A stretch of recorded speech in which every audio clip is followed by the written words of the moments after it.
사랑하고 성서를 통해 우리의 삶을 되돌아보고 그리고 성서를 또 온 열방 가운데 보급하자고 하는 취지를 가지고 만들어진 그런 성서주일, 말씀으로 이 땅에 오신 예수님을 기다리는 대강절 절기에 또 우리에게 책으로 주어진 성경을 다시 한번 돌아보는 성서주일이 있는 것은 참 하나님의 재미있는 아주 좋은 그런 절기라고 생각을 합니다. 오늘은 강림절 설교를 한 주 접어두고 성서주일에 관한 얘기를 같이 나누도록 하겠습니다. 여러분, 미국의 제34대 대통령이 누군지 아십니까? 아이제나워. 우리 토니 집사님 잘하시네.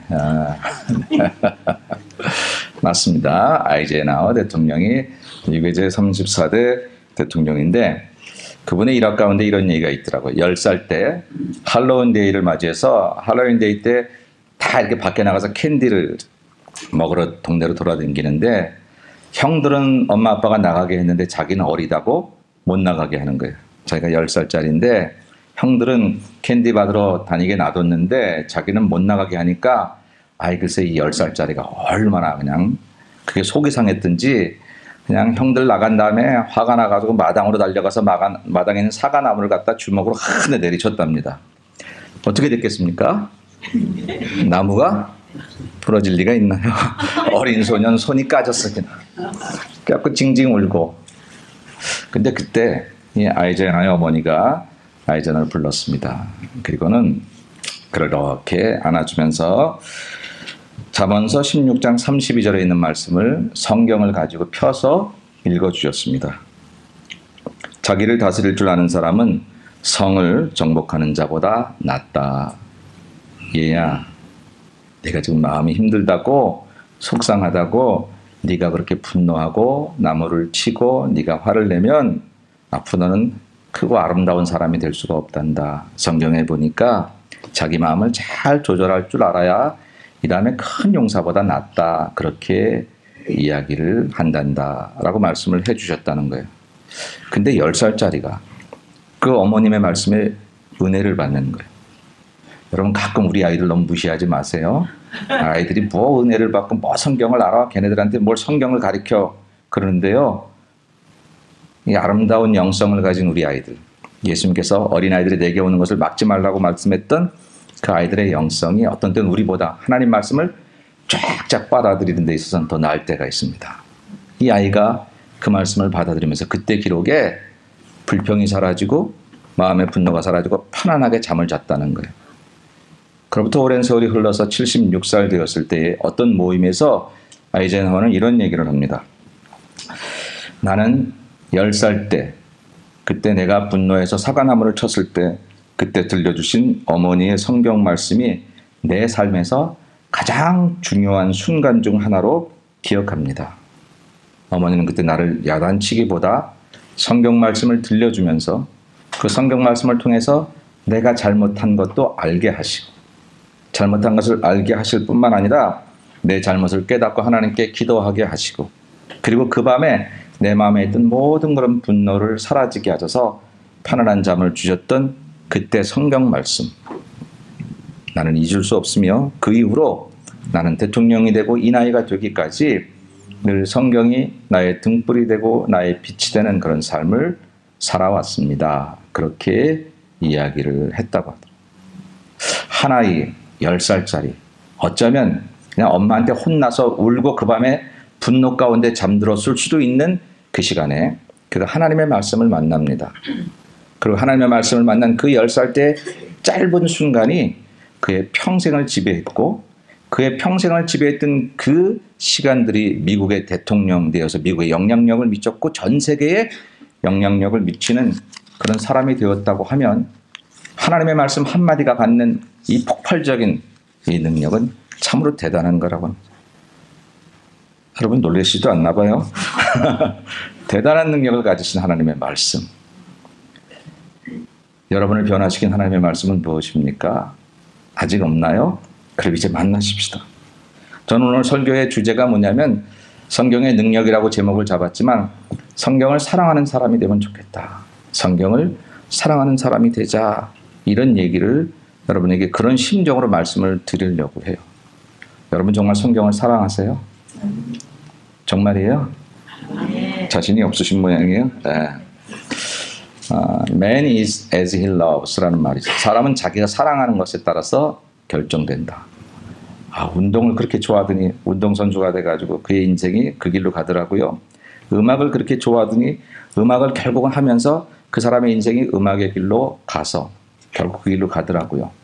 노는 거 그렇게 좋아하더니 그게 그 사람의 일생을 결정져서 헤매고 다닐 때도 있더라고요.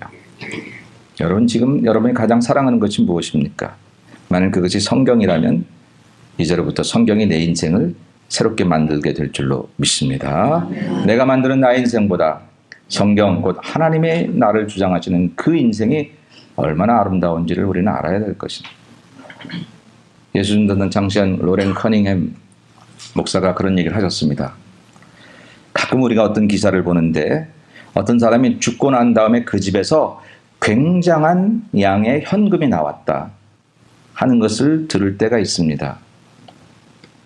그런데 만약 우리가 우리 집에 이 굉장한 양의 현금보다 더한 보화를 두고 그렇게 살아가는 것은 아닐까요? 돈 없다고 내 인생에 줄도 하나 없고 백도 하나 없다고 재미도 없고 뭐도 없다고 맨날 그러기만 하는데 내 집에 천하보다 귀한 금은보다 더 귀한 이 성경 말씀 여기에 다 있는데 이거는 도대체 있기는 있지만 달하게 숨겨두어 자기도 찾지 못하는 이제 그런 현금처럼 우리가 살고 있는 것은 아닐까라고 하는 것입니다.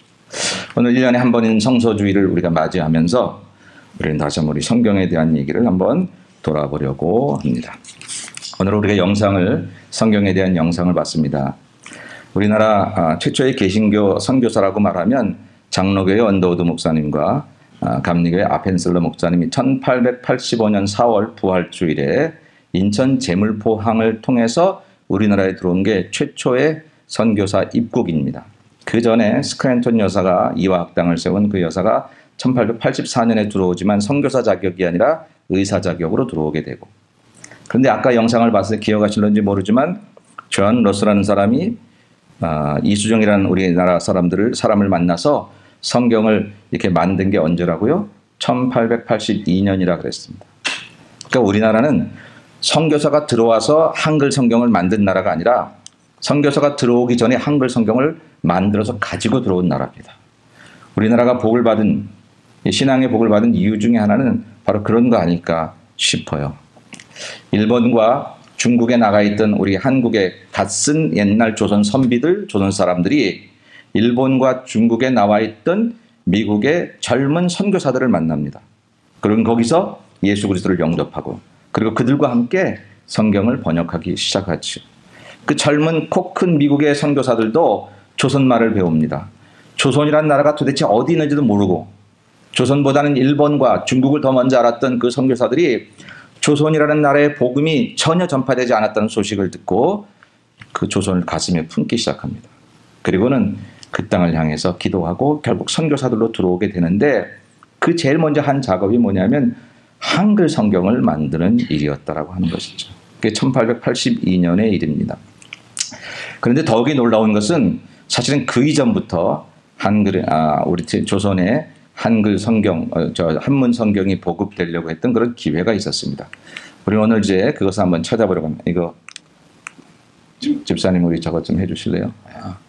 로버트 토마스 목사라고 하는 사람, 로버트 토마스 목사라는 사람이 1866년에 평양 대동강변에 들어옵니다. 제너럴 셔먼호라고 하는 그런 상선을 타고 들어옵니다. 그런데 그때만 해도 대원군의 세국 정책을 통해서 외국 상선들을 다 그냥 꽁꽁 못 들어오게 하고 들어오면 다 포 쏴서 이렇게 파손시키고 그러던 때입니다. 근데 그 배에 토마스 목사님이 탑니다. 그리고 입성하지만 사실은 거기서 순교하게 되죠. 근데 그가 그 배에 탈 때 많은 성경들을 가지고 들어옵니다. 많은 성경들을 가지고 들어오는데 그 성경을 하나도 누군가에게 제대로 가르치지도 못합니다. 자기가 탄 배가 조선 사람들이 쏜 도라살과 포를 통해서 불타게 됩니다. 그때 배 안에 있던 성경들을 막 바닷가로 집어 던지기도 하고 다른 사람 통해서 육지로 이렇게 가져오기도 합니다. 구사일생으로 무트로 성경을 가지고 몇 권을 가지고 내려왔던 토마스 목사.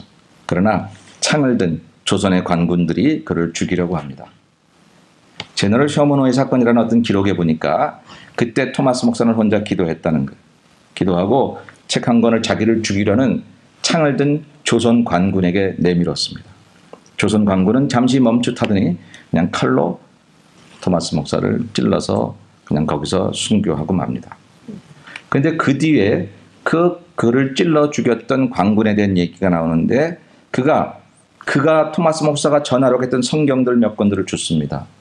그리고 그게 성경인지도 모르고 집으로 가져갑니다. 그리고 식구들에게 이렇게 이야기를 했다고 해요. 나는 오늘 서양 사람을 하나 만났다. 그런데 그 서양 사람을 내가 칼로 찔러 죽였는데 그는 뭔가 이제 죽기 전에 이런 책을 들고 뭔가 이상한 이야기를 하더니 아마 기도한 것 같아요. 그러더니 이것을 나에게 전해주었다. 순간 나는 어떻게 해야 하나 했지만 그냥 그를 찔러 죽이고 말았다. 그러나 그가 전하려던 이 책을 이상하게 가져오지 않을 수가 없었다. 버릴 수가 없었다.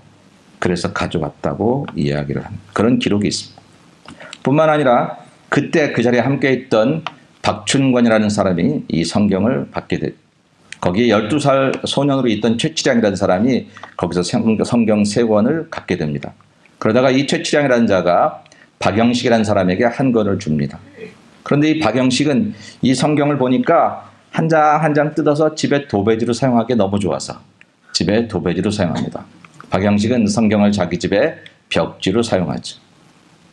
그런데 그 벽지로 사용해서 다덕다덕 붙여놨던 그 성경을 어느 날 읽다가 그게 눈에 들어와서 이 사람이 예수 그리스도를 영접하고 교인이 됩니다. 그리고 이 집이 평양 최초 교회였던 널다리골 교회가 돼요. 근데 이 널다리골 교회가 어떤 교회냐면 나중에 1907년에 우리나라의 가장 큰 부흥운동이었던 평양 대부흥을 운동을 일으켰던 평양장대연 교회가 됩니다. 평양장대연 주기철 목사님, 조만식 장로님 그런 분들이 섬겼던 평양은 동방의 예루살렘이라고 말할 정도의 아주 복음이 넘쳐나는 이제 그런 도시였어요. 근데 그게 평양 대동강 땅변에 잠깐 들어왔다가 성경 한 줄도 이야기하지 못하고 죽었던 토마스 선교사. 누구하고 성경을 공부한 것도 아니고 가르쳐 준 것도 아니고 성경의 진리를 얘기한 것도 아니라 그냥 그 자리에 들고 왔다가 그냥 죽고만 그 선교사.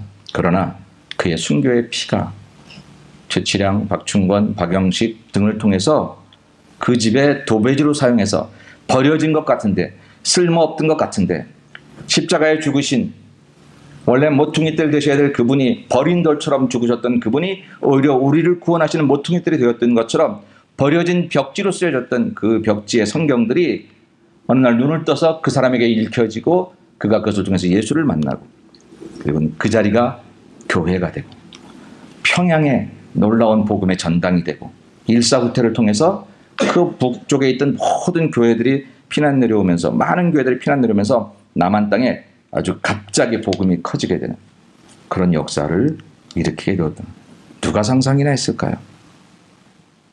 혹자는 가리켜 26살에 죽은 저 토마스 목사님 너무 아깝네. 인생을 뭐 저렇게 허비할까? 그게 무슨 의미가 있을까? 좋은 시절에 가지. 그랬을런지 모르지만 그러나 그가 한마디도 전하지 못했던 그 복음이 복음 스스로가 말하고 성경 스스로가 말해서 조선 땅을 놀랍게 변화시켜서 여러 가지 한국 땅에 기독교의 문제가 있는 건 사실이지만 그럼에도 불구하고 전 세계 가장 강력한 선교 기지를 구축할 수 있는 그런 대한민국의 땅이 되었다는 것. 이것이 바로 성경이 가진 놀라운 능력인 줄로 믿습니다.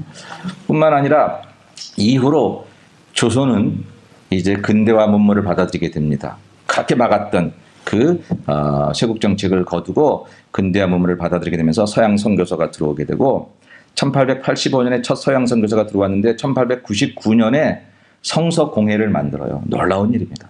놀라운 일. 성서공회는 뭐냐면 성경을 찍어내서 보급하는 곳들을 만들어내는 것이지요. 그런데 이 성서공회를 만들게 된 배경이 이런 게 있습니다. 오늘 여러분 주보 안에 있는 아레오바고에도 제가 그 내용을 적어놨는데 나중에 끝나고 읽어보시도록 하고요. 성서주의라는 게 도대체 어떻게 생겼느냐 하면 18세기 말에 영국 웨일즈의 한 작은 그런 시골에 메리 존스라고 하는 한 소녀 아이가 살았습니다. 8살 소녀 메리 존스는 매주일마다 교회 나가서 성경 말씀을 듣고 성경 말씀을 배우는 일이 너무 좋았어요. 학교를 다니게 되면서 글을 보게 되면서 직접 자기가 성경을 읽고 싶었어요. 그러나 당시에는 성경이 많지도 않았거니와 비싸서 쉽게 살 수 있는 책이 아니었습니다. 그런데 그가 그렇게 성경을 보고 싶어하는 마음으로 이제 옆집에 있는 연마을에 있는 이반스 부인이라는 집에 가서 늘 성경을 빌려보기도 하고 이야기를 듣기도 하고 그랬습니다. 그러다 결심합니다. 그래, 내가 돈을 모아서 성경을 사야 되겠다. 그렇게 결심을 합니다. 시골에 있는 소녀 아이가 할 수 있는 일이라는 게 많지 않았습니다. 나무를 베기도 하고 닭을 기르기도 하고 심부름하기도 하고 악착같이 돈을 모아 저축했는데 하필이면 또 아버지가 병이 나셔서 병세가 악화되면서 한 6년 동안 돈을 모을 수가 없었어요. 성경 한 권 살 돈을 모을 수가 없어요. 그러다 6년쯤 됐을 때 성경 한 권을 살 수 있는 그런 돈을 모았습니다. 너무나 기뻤던 이 메리는 흥분을 감추지 못하고 한 30km가 되는 그런 먼 거리를 정말 단숨에 달려가서 그 당시에 성경을 판매하고 있던 찰스 목사님이라는 분을 만납니다. 지금처럼 아무데나 가서 쉽게 성경을 살 수 있는 때가 아니었던 거죠. 그 목사님을 만나서 내가 여차여차해서 이렇게 성경을 사러 왔습니다 라고 이야기합니다. 찰스 목사님이 난감해하며 얘기합니다. 더 이상 성경을 팔 수 없다고. 웨일즈 성경이 더 이상 나오지 않고 내가 가진 성경은 다 떨어졌고 지금 성경을 너에게 팔 수가 없구나 라고 이야기를 합니다. 그 말에 그냥 좌절하게 된 이 소녀는 그 자리에서 통곡을 하고 너무 안타까워합니다. 그 안타까워하는 모습이 얼마나 안쓰러웠는지 찰스 목사님은 자기가 가지고 있던 성경을 그 소녀에게 줍니다.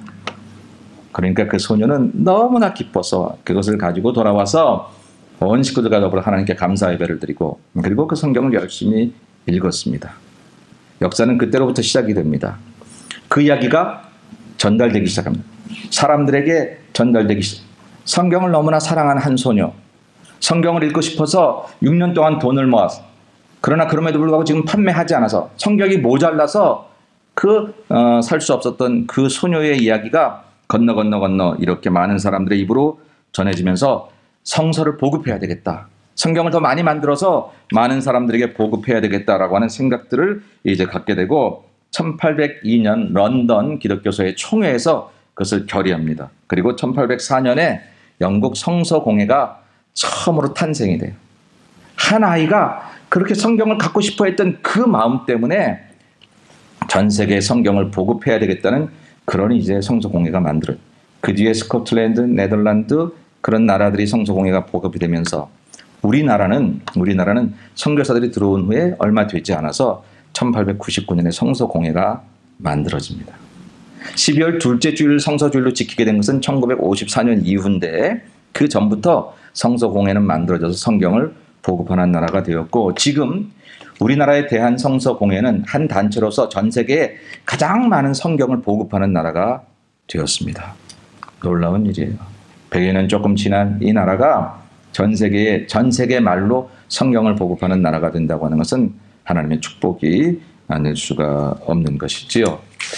이렇게 우리나라가 성경으로 시작한 나라이기 때문에 기독교는 폭발적인 그런 성장을 가져올 수 있었다 생각합니다.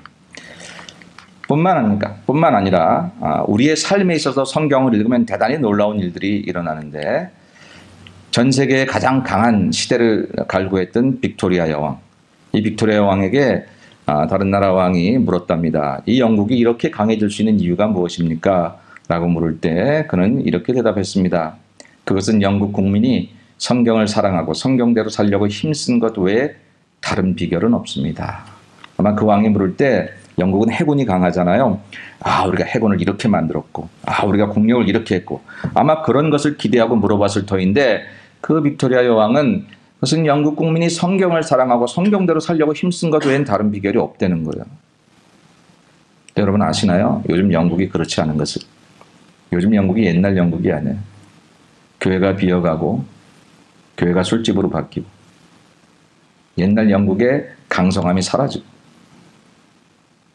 성경에서 떠나는 나라가 됐어요. 안타까우죠? 안타까운 일입니다. 성경에서 떠나면 저런 일들이 벌어지는 거죠. 그러나 성경을 가지고 있는 그 기간에 영국은 가장 강한 나라로 살 수가 있었습니다. 성경이 한 나라를 바꿉니다. 대한민국을 바꿨고 영국을 바꾸기도 했습니다.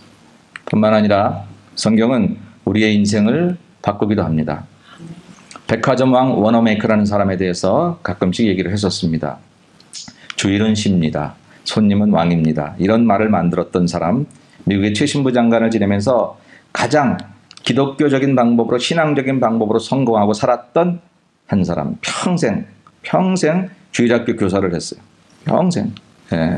84년을 했다 그러던가 몇 년을 했다든가, 제가 기억을 잊어버렸습니다만 평생 동안 주일학교, 그렇게 최신부 장관을 공유받았을 때도 내가 주일날 교회 가서 아이들 가르쳐야 되는데, 주일을 지켜야 되는데 이것 때문에 그 장관직을 할 수 없습니다. 그래서 대통령이 하는 수 없이 주일을 그렇게 하는 것을 허락하고 최신부 장관을 하게 했던 그런 사람입니다. 그가 이런 얘기를 합니다. 내가 12살 때 $2 50센트를 주고 성경을 샀는데 그 성경 때문에 오늘 내가 백화점 왕이 되었습니다.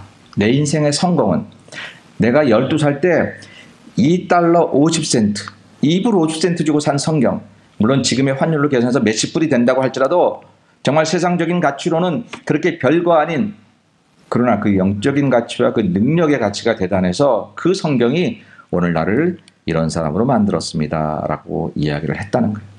성경을 사랑하면 인생이 바뀔 수 있습니다. 돈이 없어서 성공하지 못한다고요? 부모를 잘못 만나서? 환경이 나빠서? 아니요. 성경을 안 만나서. 성경을 가지고도 성경이 어떠한 것인지 몰라서 다락에 쳐둬놓고 죽은 다음에 그 현금을 찾아냈던 어느 노인들처럼 우리가 그렇게 성경을 대하기 때문에 우리 인생이 변하지 않는 거예요.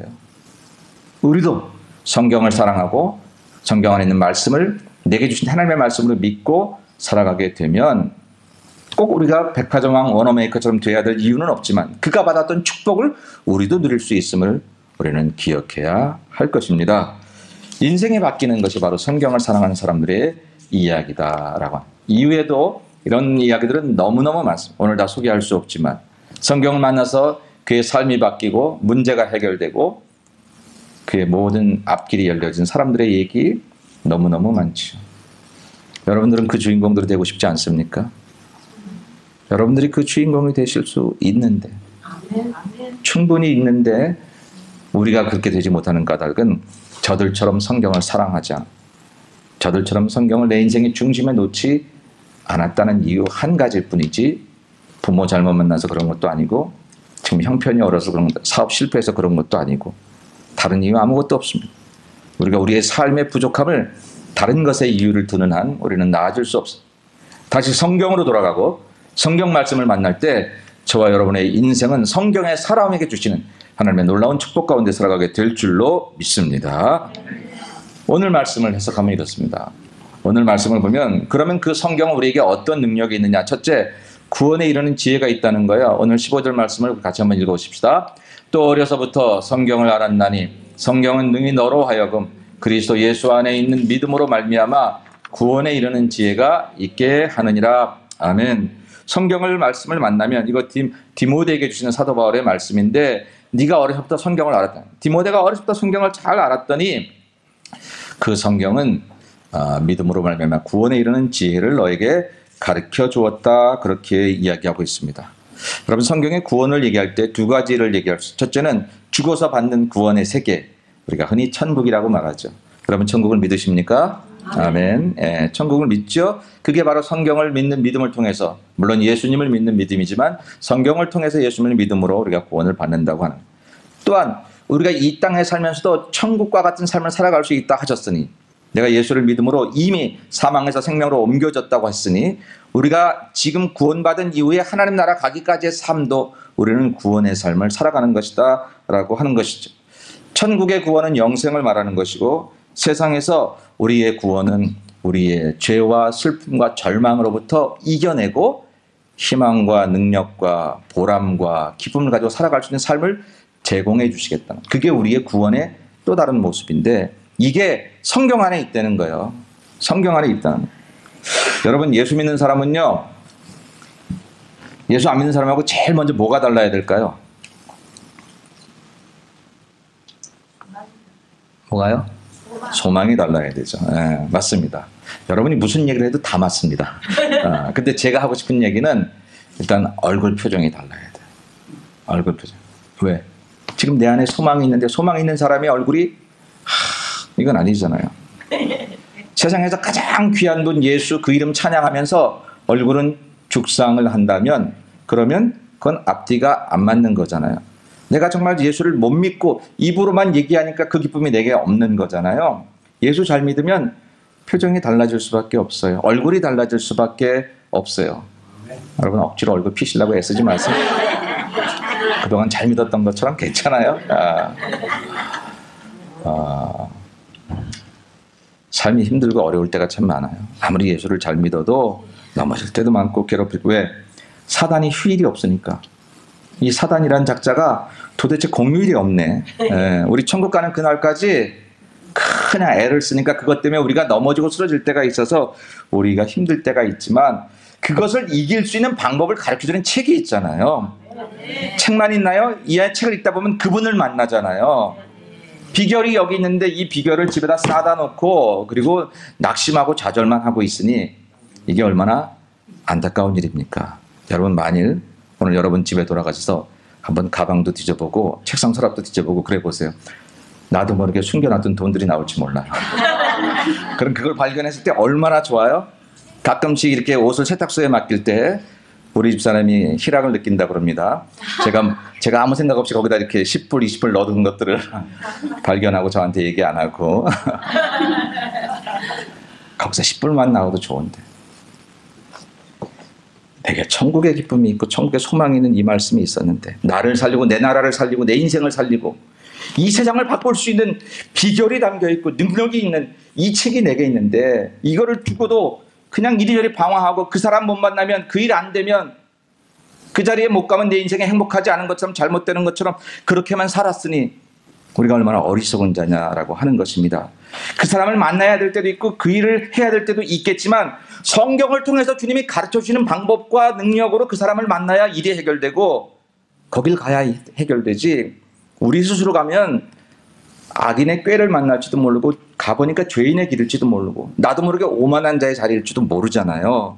성경을 통해서 하나님을 만난 은혜를 통해서 복 있는 사람이 돼야 우리가 악인의 꾀를 쫓아가지 않게 되고 죄인의 길에 서지 않게 되고 오만한 자의 자리에 앉지 않게 되지 않겠냐 하는 것입니다.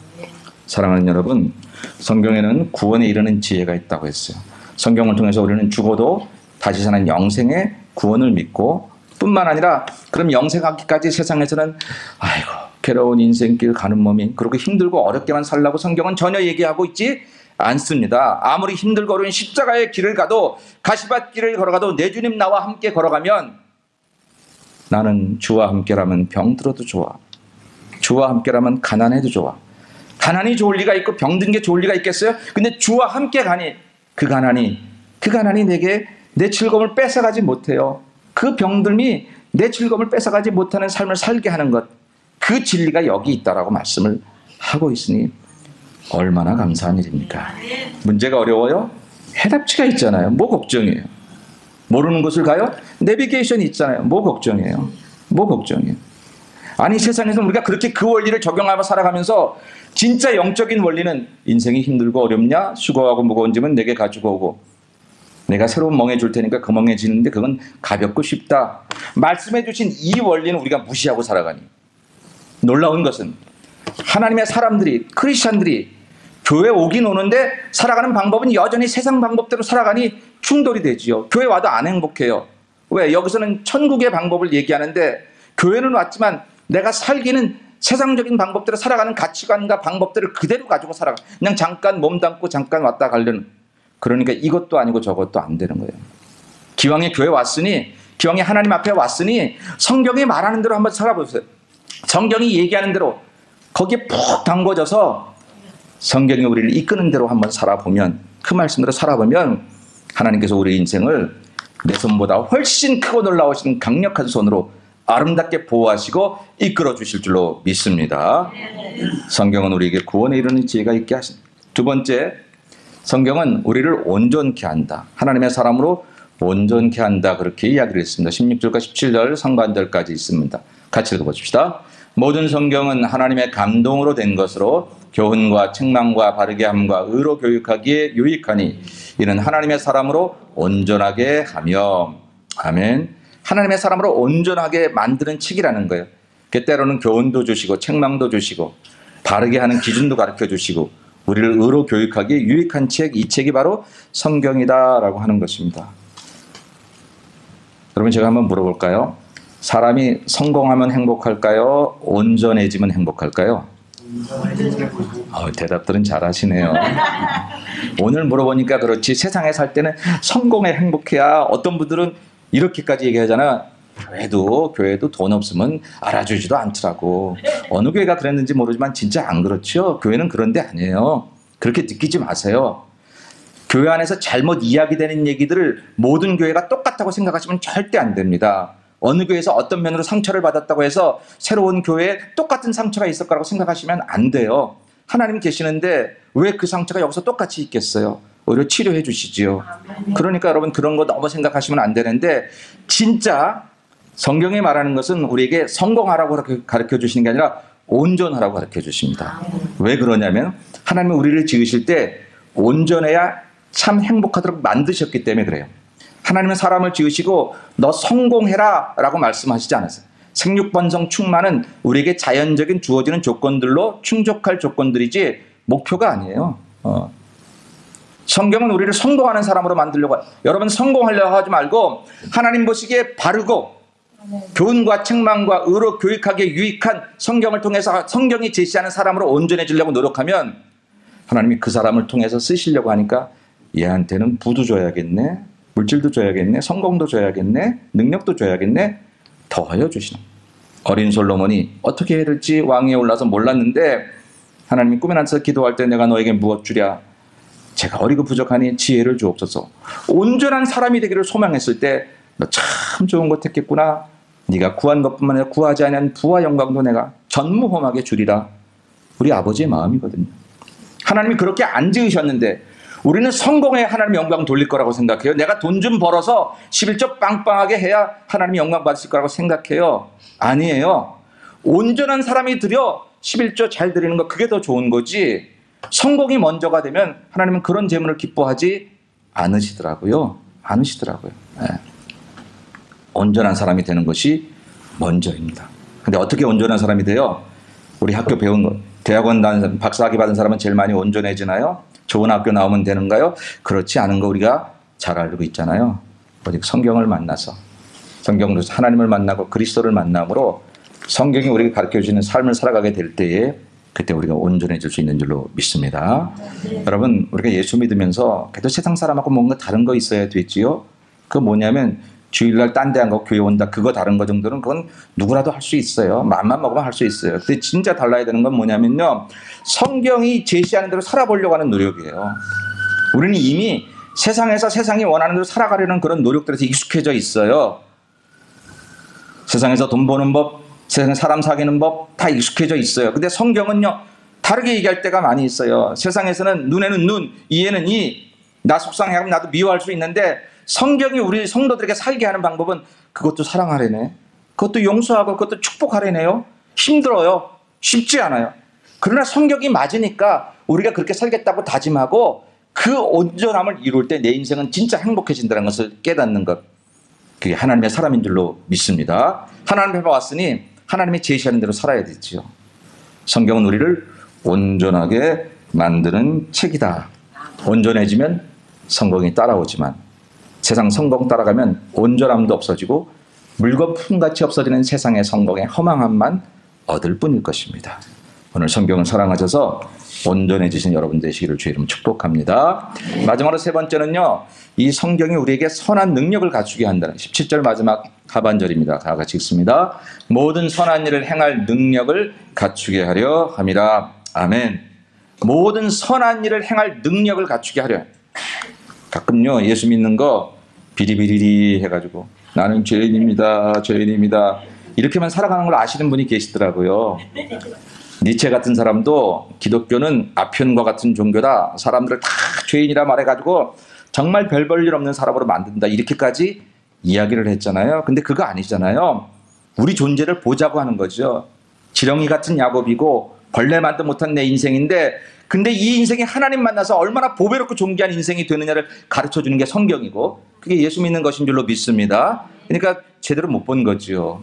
오늘 말씀 보니까 성경은 우리에게 모든 선한 일을 행할 능력을 갖추게 하려는 거예요. 여러분, 경기장에 나간 선수가 실력이 없으면 어떻게 됩니까? 우스운 꼴 당해요. 우스운 꼴. 연습 때 그냥 맨날 놀다가 경기장에 딱 경기가 열렸는데 연습이 안 됐으니 뭐 얼마나 힘들고 어려워요. 그냥. 근데 연습 많이 한 선수가 경기장에 가면 경기장이 놀이터예요. 휘짓고 다니는 거예요. 즐거운 거예요. 실력이 그에게 즐거움을 가져다 줄 수 있어요. 우리의 실력은 뭡니까? 그것은 성경을 통해서 하나님의 은혜를 입는 게 영적 실력인 줄로 믿습니다.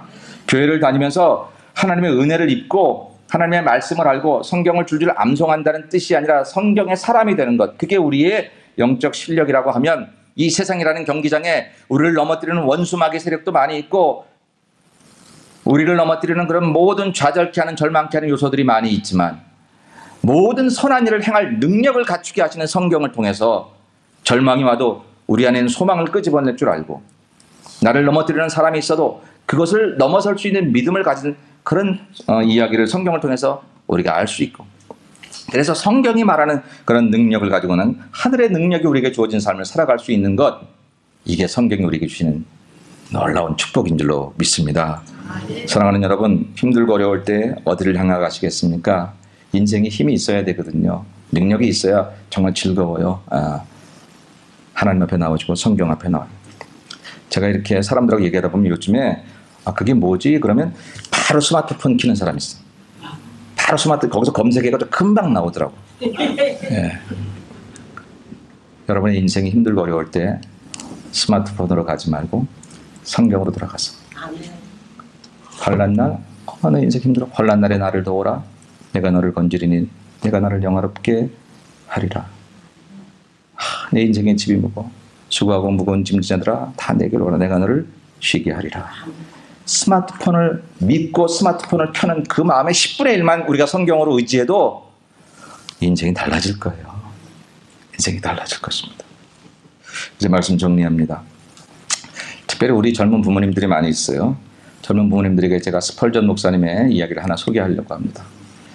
가정에서 하나님 말씀을 읽고 말씀대로 따라 살면 그 가정에는 천사가 와서 함께 살게 되지만, 성경 말씀을 저버리고 그 말씀에 따라 살지 않으면 천사는 그 가정에 오지 않게 될 것이다. 여러분, 아이들 잘 키우고 싶잖아요. 아이들 잘 키우고 싶은데 교회에서는, 집에서는 성경 얘기, 하나님 얘기, 아이가 분노했을 때 너 그러면 안 되고 그것만 목청만 높일 줄 알지?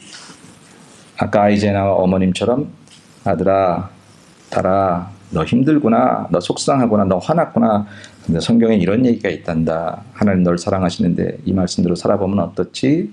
라고 하는 얘기를 하지 않으면서 교회만 한번 데리고 왔다고 인생이 달라질 거라고 생각하지 마세요. 교회는 여러분의 가정이 같이 하나님 말씀을 사랑하게 만드는 아이들에 대한 마음이 없으면 아이들을 쉽게 교육할 수 없습니다. 이제 정리합니다. 두 가지만 하십시다. 이 말씀을 끝내면서 여러분, 오늘부터 성경을 하루에 한 장씩, 하루에 3장씩 여러분이 허락되는 대로 하루에 꼭 읽으시기를 다짐하시면 제가 물어보시면 아멘 해주세요. 여러분, 오늘부터 성경을 꼭 읽으시기를 원하십니까? 아멘. 네, 안 하시는 분들 계실지만 어떤 분은 소리는 안 내고 이렇게 옆 사람처럼. 농담 아닙니다. 정말 성경을 읽으시다. 어느 날 갑자기 잘 읽는 거, 요번에 좀 바쁘니까 못 읽어도요, 제가 1월 달부터는 이런 소리 하지 마세요. 한 번에 폭식하면 배탈만 납니다.